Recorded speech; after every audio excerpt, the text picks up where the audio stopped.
ये क्लेम है कि उनके पास 2 आधार कार्ड मिले, जिसमें एक में उनका नाम मुकुटमणि अग्निहोत्री लिखा था, दूसरे में उनका नाम मुकुटमणि यादव लिखा था। ये सच है तो ये सबसे बड़ा क्लेम है और ये बहुत प्रश्न खड़े करता है। अगर महिला से बदतमीजी का ये मामला है तो फिर इर्रेस्पेक्टिव ऑफ जाति, irrespective of caste, creed, religion, whatever, यहां जो हुआ है वो तो बहुत कम है। क्योंकि हम जिस सिविलाइजेशन से आते हैं, महिलाओं के सम्मान अपमान को लेकर के तो महाभारत हुई है, तो ये तो छोटा सा किसी को गंजा करना और नाक रगड़वाना तो बहुत सस्ते में छूटना है। अगर सो कॉल्ड सवर्ण कास्ट का कोई किसी दलित के घर में जाकर के उनकी महिला से बदतमीजी करेगा तो भी यही होना चाहिए भाई। कोई किसी चीज को पढ़ने में सक्षम है, वो एक पुस्तक है, वो हमारा इतिहास है, चाहे वो रामायण हो चाहे महाभारत हो, अगर वो सीधा सीधा किसी को बताने में सक्षम है तो फिर हमें उसकी जाति नहीं देखनी चाहिए। हाँ, उसमें अपना एजेंडा वो ना डाले। ऐसे भी बहुत लोग देखे गए हैं कि वो राम कथा के नाम पे कुछ भी कहे दे रहे हैं। प्रॉपरली वाल्मीकि रामायण अगर कोई पढ़ के सुना रहा है तो मुझे नहीं लगता इसमें कोई समस्या है यार, और ये डिबेट का विषय होना ही नहीं चाहिए।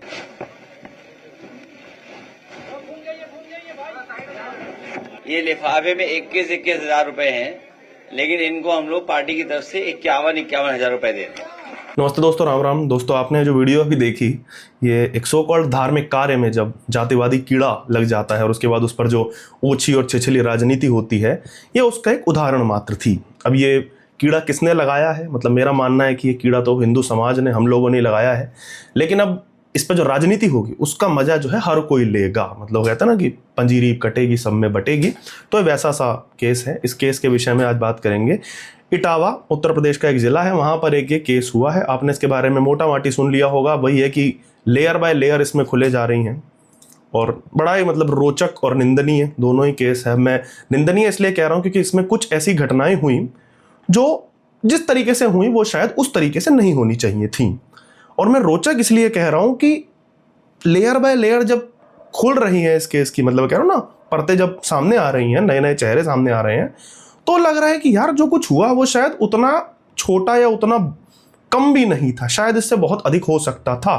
जिस तरह की लेयर खुल रही है उससे जो लग रहा है। केस क्या था मूल रूप से, मुकुटमणि ही अभी मैं नाम इनका बताऊंगा। आगे क्या है इनका वो भी एक layer, one of the layer है और चिंता का विषय वो भी है। अभी फिलहाल हम इसी से काम चलाते हैं कि एक कथावाचक हैं सो कॉल्ड मुकुटमणि और इनके एक सहायक संत कुमार, इनको इटावा के एक परिवार ने, रेणु तिवारी और उनके पति जयप्रकाश ने, इनको एक कथावाचन करने, भागवत कथा कहने अपने क्षेत्र में या घर में, जहां पे भी गांव में कहें, वहां बुलाया था। उसके बाद वहां से एक वीडियो सामने आती है कि एक व्यक्ति है, उसके बाल छीले जा रहे हैं, उसको मतलब किसी से क्षमा मंगवाई जा रही है, एक महिला से नाक रगड़ने को कहा जा रहा है, इस तरह के वीडियो। पहला जो उस वीडियो का क्लेम आता है या उस व्यक्ति का, सो कॉल्ड विक्टिम का क्लेम आया कि मैं कथा वाचन करने गया था, भागवत कथा कहने गया था, वहां लोगों ने मेरी जात पूछी और उन्होंने, जब मैंने बताई कि मेरी जात यादव है, मैं यादव समुदाय से आता हूं, इसलिए उन्होंने मेरे साथ मतलब वही गाली गलौज की, जातिवादी टिप्पणी की, व्हाटएवर, मेरे बाल छील दिए और मुझसे ये बदतमीजी कराई कि नाक रगड़ना, महिला से पैरों में राखड़ रगड़ना, ये सब कराया। तो सबसे पहले जब इतना वीडियो सामने आया और इसका ये नरेटिव सामने आया तो सीधी सी बात है, चिंता का विषय था। तो सबसे पहले 4-5 इसमें अरेस्ट हो गए, जो भी आरोपित नाम लिखाए गए होंगे उनको उठा लिया गया, पुलिस ने अरेस्ट कर लिया। अब उस पर अलग अलग नरेटिव बनने लग गए। ये नरेटिव कि आप किसी की जाति कैसे पूछ सकते हो, अगर वो कथावाचन करने आया है तो आपने जाति क्यों पूछी, और केवल जाति पूछने के कारण, जैसा कि उस बंदे ने क्लेम किया, तो यही नरेटिव आया कि क्योंकि वो यादव समुदाय से था तो उसके साथ मारपीट हुई या जो भी, उसका अपमान किया गया। अब इस ओर ये पूरा डिबेट जो है मुड़ जाता है कि कथावाचन क्या केवल ब्राह्मण समुदाय ही कर सकता है या कोई भी समुदाय कर सकता है। अब जब इस तरीके की चीजें आ गई, यादव, ब्राह्मण, जाति, ऑब्वियसली पॉलिटिसाइजेशन होना लाजमी था इसका। और क्योंकि वो उत्तर प्रदेश की घटना है, सो कॉल्ड यादव समुदाय से वो आ रहे थे, तो एक सो कॉल्ड पार्टी है जो अपने आप को यादवों का नेता कहती है, मानती है, भाई होंगे भी, हो सकता है। अब अखिलेश यादव जो हमारे सपा प्रमुख हैं, उन्होंने इस पर एक ट्वीट कर दिया। अब उन्होंने उसमें क्या रंग दिया है वो मैं ट्वीट में स्क्रीन पे लगा रहा हूं, स्लो करके मैं लगाऊंगा, आप पढ़ सके तो पढ़ लीजिएगा, नहीं पढ़ पाए तो ट्विटर पे जाके आप पढ़ सकते हैं। अब उन्होंने इसको एक तो सबसे पहले तो नाम दिया है मित्रों, ये बोल्ड में जो लिखा है ये एक मजेदार है, पढ़िएगा, पीडीए अपमान कांड। अब पता नहीं, ये उनका पीडीए की डेफिनेशन भी अलग अलग बदलती रहती है अखिलेश भाई की, टाइम टाइम पे हो। तो अभी जो है ये पीडीए अपमान कांड हो गया। अब इसमें भाजपा आ गई कहीं से, ट्वीट में आप देखेंगे भाजपा लिखा हुआ है, क्योंकि अखिलेश भैया है, भाजपा तो आई जाएगी। मुझे नहीं समझ आया दोस्तों भाजपा कहां से इस पूरे में आती है बीच में, लेकिन आ गई, ठीक है। अब उन्होंने इसको कुल मिला के पॉलिटिसाइजेशन किया कि किसी के जागीर नहीं है कि ये कर सके, कथा वाचन कर सके, वॉट। उसके साथ ही उनका ये सम्मान किया गया है। जो भी ये व्यक्ति थे, अब ये पीड़ित हैं या ये खुद क्राइम करने वाले हैं, क्योंकि आगे जब मैं लेयर खोलूंगा तो ये भी हो सकता है कि ये पीड़ित ना निकले, उल्टा हो जाए। लेकिन हाँ, समाजवादी पार्टी ने, अखिलेश यादव ने इनका पूरा सम्मान नमान किया, शॉल वॉल उड़ाया गया इन्हें, और जैसा कि आपने आरंभ में वीडियो देखा कि क्लेम भी हुआ है कि सो कॉल्ड मुआवजा मिलेगा। अब लेयर, जो मैंने कहा ना कि इतने लेयर हैं इस केस में, लेयर खुलनी शुरू होती हैं। अभी आज ही इसमें नया खुलासा ये आया है कि उनको इनवाइट करने वाले या सो कॉल्ड जजमान जो कहा जाता है उन टर्म्स में, रेणु तिवारी और उनके पति जयप्रकाश, उन्होंने ये क्लेम किया कि जब ये आए थे कथा वाचन करने, उसके बाद भोजन वोजन जब भी हो रहा था, तो उनकी पत्नी रेणु तिवारी ये क्लेम करती हैं कि मुकुटमणि ने उनके साथ बदतमीजी की, उन्हें गलत तरह से छुआ, और इस काम में उनके साथ ही संत कुमार ने भी उनका साथ दिया। इसको लेकर के, जब सीधी सी बात है, आप किसी के घर की महिला को छू हो गया, वो तो इर्रेस्पेक्टिव ऑफ जाति वर्ण होता है भाई, सीधी सी बात है, तो रिटेलिएशन आएगा। तो उन्होंने कहा कि जब इस बात का रिटेलिएशन आया, लोगों ने उनसे निकलने के लिए कहा कि जाइए, छोड़िए, तो उन्होंने धमकाना आरंभ किया। अब ये रेणु तिवारी और उनके पति, मतलब ये जजमान का क्लेम है कि उन्होंने कहा कि वो समाजवादी पार्टी प्रमुख या मतलब समाजवादी पार्टी के व्यक्तियों से संबंध रखते हैं, यादव हैं, इस चीज की उन्होंने हेकड़ी दिखाने का प्रयास किया, ऐसा उनका क्लेम है। इसके बाद जब कहा सुनी हुई तो उनका झोला चेक किया गया। अब ये भी एक क्लेम है, ये बहुत महत्वपूर्ण है इस पूरे केस में। ये क्लेम है कि उनके पास 2 आधार कार्ड मिले, जिसमें एक में उनका नाम मुकुटमणि अग्निहोत्री लिखा था, दूसरे में उनका नाम मुकुटमणि यादव लिखा था। इस पूरे केस में मेरे ख्याल से अगर ये सच है तो ये सबसे बड़ा क्लेम है, और ये बहुत प्रश्न खड़े करता है। ये छोटी मोटी चीज नहीं है किसी के पास 2 आधार कार्ड मिलना, ये बहुत बड़ा क्वेश्चन है, और इस पे शायद कोई ध्यान नहीं दे रहा है। इस पे ध्यान दे जाना चाहिए। पूरी डिबेट अलग ही चली गई थी, कहीं पे ब्राह्मण यादव, कथावाचन कौन करेगा, ये वो, कुछ शंकराचार्य लोग थे वो भी अपने ओपिनियन लेके आ गए, जैसा कि हर बार आ जाते हैं। तो कुल मिला के ये केस था। अब जैसा कि मैंने कहा, इतनी लेयर थी, मुझे लगता है कि हर लेयर पे अलग अलग डिबेट हो सकती है, और बहुत ईजी सी डिबेट है। जैसा कि ये क्लेम आया, सबसे पहले इन्हीं महिला की बात कर लेते हैं, क्योंकि सबसे लेटेस्ट क्लेम यही आया है। उन्होंने कहा कि उनके साथ बदतमीजी हुई। अगर महिला से बदतमीजी का ये मामला है, तो फिर इर्रेस्पेक्टिव ऑफ जाति, irrespective of caste, creed, religion, whatever, यहां जो हुआ है वो तो बहुत कम है। क्योंकि हम जिस सिविलाइजेशन से आते हैं, हम सनातन से जहां से आते हैं, महिलाओं के सम्मान अपमान को लेकर के तो महाभारत हुई है, रामायण पूरी हुई है, लोगों की पूरी पूरी लंका जली है, पूरे पूरे कुल नाश हुए हैं। तो ये तो छोटा सा किसी को गंजा करना और नाक रगड़वाना तो बहुत सस्ते में छूटना है। अगर महिला से बदतमीजी हुई है तो ये तो बहुत सिंपल है। यहां पे जाति वर्ण सब साइड में हट जाता है। वो व्यक्ति कोई भी होता, वो यादव होता, ब्राह्मण होता, राजपूत होता, बनिया होता, शूद्र होता, कुछ भी होता, अगर, और उल्टा भी है, ऐसा नहीं है कि क्योंकि ब्राह्मण समुदाय की महिला से या उनके घर में आके बदतमीजी हुई है, अगर सो कॉल्ड सवर्ण कास्ट का कोई किसी दलित महिला के घर में जाकर के, किसी दलित के घर में जाकर के उनकी महिला से बदतमीजी करेगा, तो भी यही होना चाहिए भाई, सीधी सी बात है। तो ये तो मामला क्लियर हो जाता है। अब आते हैं दूसरे मैटर पे कि भाई क्या यादव समुदाय का कोई या किसी भी नॉन ब्राह्मण समुदाय का कोई, क्या ये कोई कथा वाचन कर सकता है? इस पे बहुत बड़ी डिबेट है, और इस पे मतलब सो कॉल्ड हमारा राइट विंग भी 2 धड़ों में बटा हुआ है, और उसमें मतलब विवाद चल रहा है। इस पर मैं अपना छोटा सा मतलब निजी लेवल पे क्लियर कर देना चाहता हूं कि मैं इस पे क्या सोचता हूं। उसके लिए मैं थोड़ा सा बैकग्राउंड में जाऊंगा। मेरा निजी लेवल पे थिंकिंग है, क्योंकि मैं एक ऐसे परिवार से आता हूं, मैं जिस तरीके से पला बड़ा हूं, मुझे कथा वाचन जैसी चीज नहीं पता। मुझे नहीं पता कि ये क्या होता है। मैंने भी बहुत लेट जाना अपने जीवन में कि हाँ, कोई भी मतलब रामायण कथा लोग कहते हैं, भागवत कथा, सत्यनारायण कथा, क्यों भी ये सब चीज़ें चलती हैं। मैंने अपने घर में जिस परिवार में मैं पला बड़ा, मैंने ये सब होते हुए नहीं देखा। आप ये कह सकते हैं कि मैं एक प्रिविलेज फैमिली से था, जहाँ पे सब पढ़े लिखे थे, जिन्होंने खुद ही ये चीज़ें पढ़ ली थी, चाहे वो महाभारत हो, रामायण हो। मैं एक ऐसे परिवार से आता हूँ जहाँ पे ये नहीं कहा जाता कि महाभारत पढ़ने से घर में लड़ाई हो जाती है। बहुत से लोगों ने सुना होगा, ये बहुत चलता है हमारे समाज में कि महाभारत मत पढ़ो, घर में महाभारत हो जाएगी। मैंने ऐसा नहीं सुना। मैंने अपने बड़ों से सुना कि हर धर्म ग्रंथ जो भी है, ये सब हमारा इतिहास है, हमें ये पढ़ने हैं। कुछ पढ़ने से या कोई किसी भी तरह की कोई चीज़ पढ़ने से लड़ाई या झगड़ा नहीं होता, उसकी अलग चीज़ है। लेकिन ठीक है, जिसको मानना है माने। तो कुल मिला के मैंने ये चीज़ नहीं देखी थी अपने जीवन में। मैंने यही जाना कि खुद आप चीज़ों को पढ़ के अध्ययन कर सकते हैं, हर कोई पढ़ने में अगर समर्थ है तो। लेकिन मैं ये भी जानता हूं कि हर कोई पढ़ने में समर्थ नहीं होता। इस तरीके के भी लोग हैं जो कोई भी धर्म ग्रंथ में उन्होंने कहा, मैं तो अपना इतिहास ही कहता हूं उन्हें, महाभारत हुआ, रामायण हुआ, वो पढ़ के भी उन चीज़ों को समझ नहीं सकते। ठीक है, तो ये चलन आता है कथा वाचन का।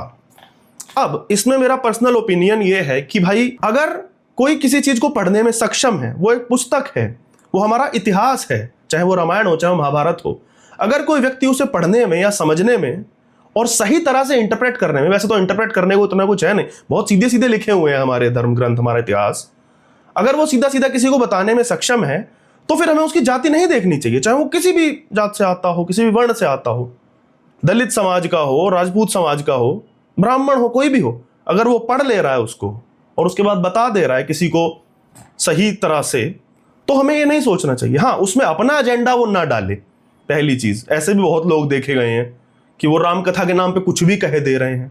हमारे यहाँ तो कोर्स में पढ़ाई जाती हैं, डीयू में पढ़ाई जाती थी, बड़ी मुश्किल से हटी है वो, अलग ही लेवल की रामायण खुद ही लोग लिख के पढ़ा रहे हैं। वो अगर ना हो, प्रॉपरली वाल्मीकि रामायण अगर कोई पढ़ के सुना रहा है, तो मुझे नहीं लगता इसमें कोई समस्या है यार। और ये डिबेट का विषय होना ही नहीं चाहिए कि ब्राह्मण ही पढ़ेगा या ठाकुर ही पढ़ेगा, बनिया, दलित, नहीं, जो सक्षम है वो पढ़े और पढ़ के औरों को समझाए, सीधी सी बात। लेकिन अब इसमें एक और लेयर आ जाती है जो मैंने कहा, जैसे कि इस केस में भी शायद आई है, कि कोई भी अपनी जाति या वर्ण छुपा करके अगर ये काम कर रहा है तो ऑटोमेटिकली वो काम गलत हो जाता है। इसको मतलब कथावाचन को अगर हम साइड में भी रख दें, इसको ऐसे समझा जाए कि आज जिस समय में हम जी रहे हैं तो जन्मना वर्ण नहीं रह गया है, पहले तो वैसे भी नहीं रहता था, लेकिन ठीक है, ये चलता है कि तुम जन्म के आधार पर मानते हो सवर्ण हो, ठीक है भाई, ठीक है।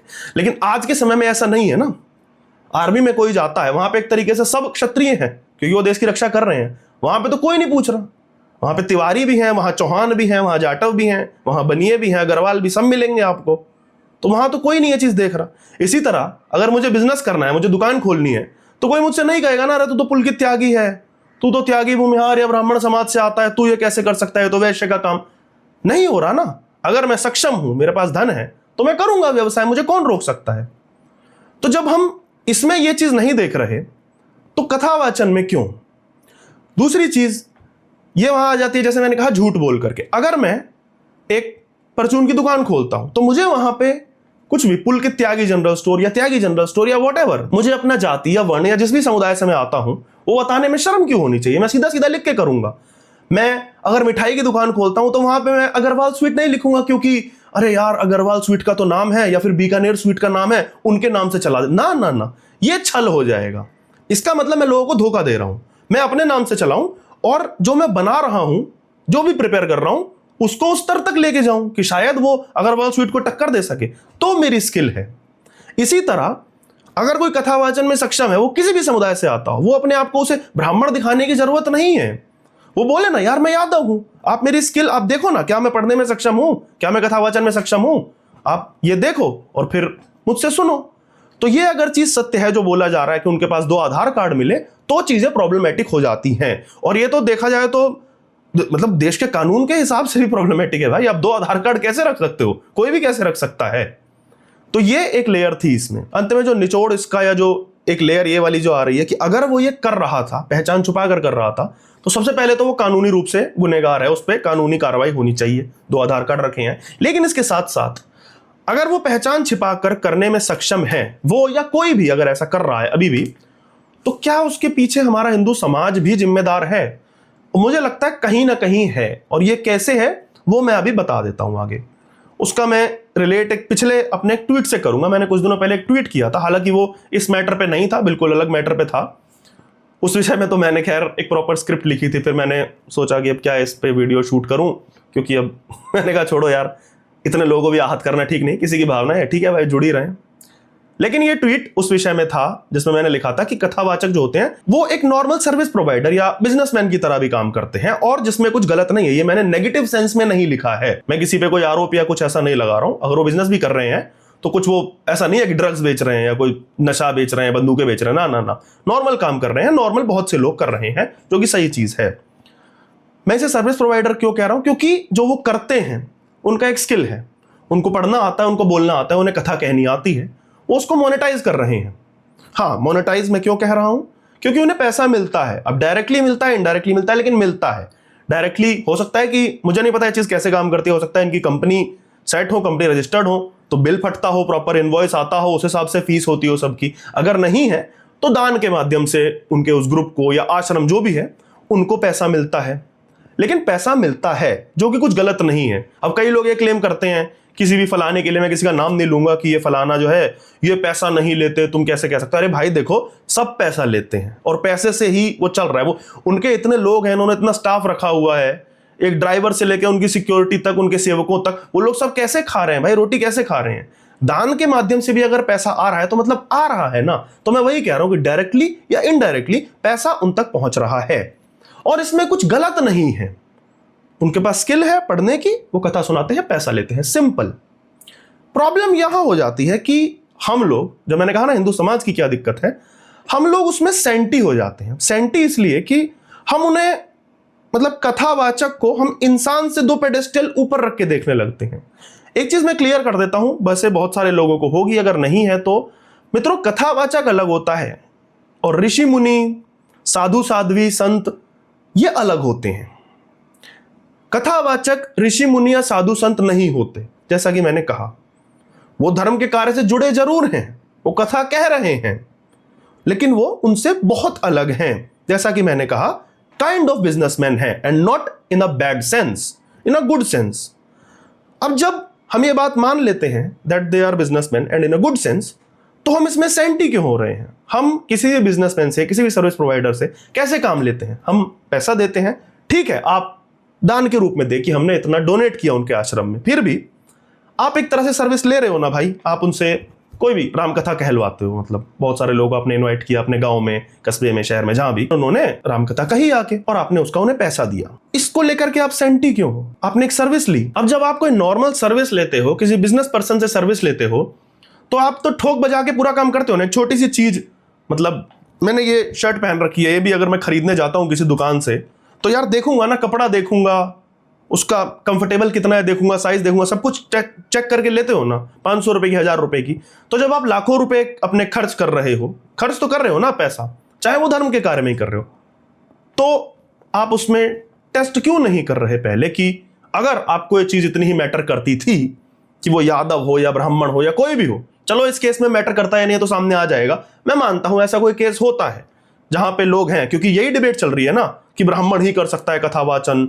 अगर ऐसा है तो भाई आप टेस्ट करते, आप ठोक बजा के चेक करते कि तू दिखा, प्रूव कर मुझे, आधार कार्ड दिखा, पासपोर्ट दिखा, चाहे वो कोई भी हो। अब देखिए, इसको प्रोफेशनली देखो, अब उसमें सेंटी होके या धार्मिक होके वो नहीं होना है, क्योंकि अगर धार्मिक हो रहे हो तो धर्म तो ये कहता है भाई कि कोई भी कर सकता है, जन्म से आपका ब्राह्मण होना जरूरी नहीं है। अगर आप सक्षम हो, महर्षि वाल्मीकि थे तो उनसे तो नहीं पूछा किसी ने यार तुम किस समुदाय से आते हो। तो अगर आप धर्म वाले एंगल पे देख रहे हो तो आपको सबको बराबर ट्रीट करना पड़ेगा, अगर वो पढ़ना जानता है, लिखना जानता है, बोलना जानता है। अगर आप प्रोफेशनली देख रहे हो तो भाई फिर आप थोड़ी देर के लिए सेंटीनेस हटा दो और ठोक बजा के चेक करो, उसका आधार से लेके पासपोर्ट से लेके सब कुछ चेक कराओ, सीधी सी बात है। मैं तो कहता हूं और भी बहुत चीजें चेक करा लो भाई, जैसा आजकल माहौल चल रहा है। अब इस मेरी बात पे कई लोग आहत हो सकते हैं, मुझे भी भाई गालियां लिख सकते हो आप या दे सकते हो, लेकिन फिर भी सोच के देखिएगा कि अगर इसी केस में प्रॉपरली चेक किया गया होता और अपनी संतुष्टि की गई होती कि भाई फलाना आदमी कौन है, यादव है, जाटव है, बनिया है, ब्राह्मण है, राजपूत है, कोई भी है, तो क्या ये केस होता। और ये जो चल रहा है अभी कि पीडीए अपमान कांड हो गया और पार्टियां भी आ गई, राजनीति भी हो गई और आगे इस पे और होगी, तो अगर प्रोफेशनली हैंडल किया गया होता इन चीजों को, तो क्या इन नेताओं को, किसी भी पार्टी के नेताओं को राजनीति करने का मौका मिला होता। अब किसने दिया ये मौका। वही जो मैंने कहा, क्या एज अ हिंदू हम लोग भी इसके लिए जिम्मेदार हैं या नहीं, एक बार सोचिएगा और कमेंट करके मुझे अवश्य बताइएगा। तो दोस्तों, इटावा में जो एक सो कॉल्ड कांड हुआ, इस पर मैंने थोड़े से अपने विचार व्यक्त करने का प्रयास किया। आपको क्या लगता है आप कमेंट में अवश्य बताइएगा। अगर आप मेरे विचारों से सहमत हैं तो भी आप कमेंट में बता सकते हैं। वीडियो अच्छी लगे तो लाइक करिएगा, साझा करिएगा। जो भी आपके लोग हैं, आपको लगता है आपके परिवार वाले, दोस्त, यार, जिन तक ये वीडियो पहुंचनी चाहिए, उनको फॉरवर्ड करिएगा। और अगर आप चैनल अभी तक सब्सक्राइब नहीं किया है तो सब्सक्राइब कर दीजिए। और वीडियो अंत तक देखने के लिए आपका बहुत बहुत धन्यवाद।